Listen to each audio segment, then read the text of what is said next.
The man slept on the beach for 3 days and nights, but when he awoke and looked around, he was startled. He discovered his crewmate also lying asleep on the sand. Puzzled, he walked over. Only when he saw the crewman's deathly pale face did he realize the man had been dead for quite some time. He quickly took the crewman's shoes and put them on his own feet. Then the man searched along the beach, hoping to find other survivors. Yet the only response came from the relentless roar of the waves. Along the way, besides discovering his wrecked ship, he found another dead crew member. He dragged the body ashore, erected a cross, and buried him by the beach. He also added another garment to his own wardrobe. Next, he prepared to climb to the highest point of the mountain to see if he could find a way home. After 2 hours of arduous climbing, Crusoe finally reached the summit. The view was indeed breathtaking, but tragically, he was surrounded by sea on all sides. Not a trace of land was visible in any direction. Furious, he flung his backpack aside. After venting his despair, Crusoe had to face reality once more. He resolved to survive on this deserted island and gradually devise a rescue plan. Thirsty and hungry, he set out to find food. Along the way, he spotted some coconuts. He used a rock to knock a few down,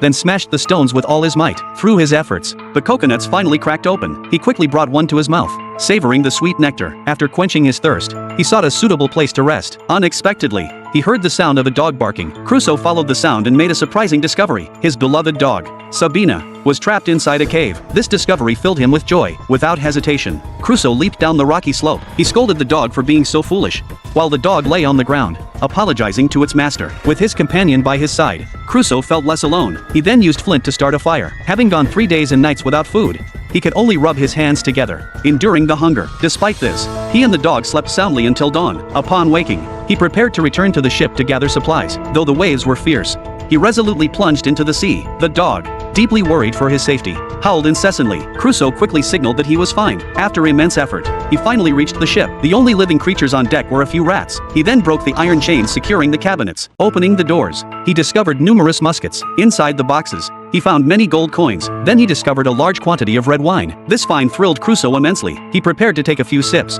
but just then the ship creaked ominously. It was about to sink into the sea. He dared not delay. He hurriedly moved all useful supplies onto the deck, then tied them together with ropes. He fashioned a makeshift raft and successfully rode the waves to shore. Thus, man and dog secured a shelter. Yet that night, while eating bread, they heard the sound of wild boars. Both man and dog stared wide-eyed in terror, daring not to move rashly, for wild boars are fiercely aggressive. When Crusoe awoke the next morning, that the wild boars had already destroyed most of their supplies.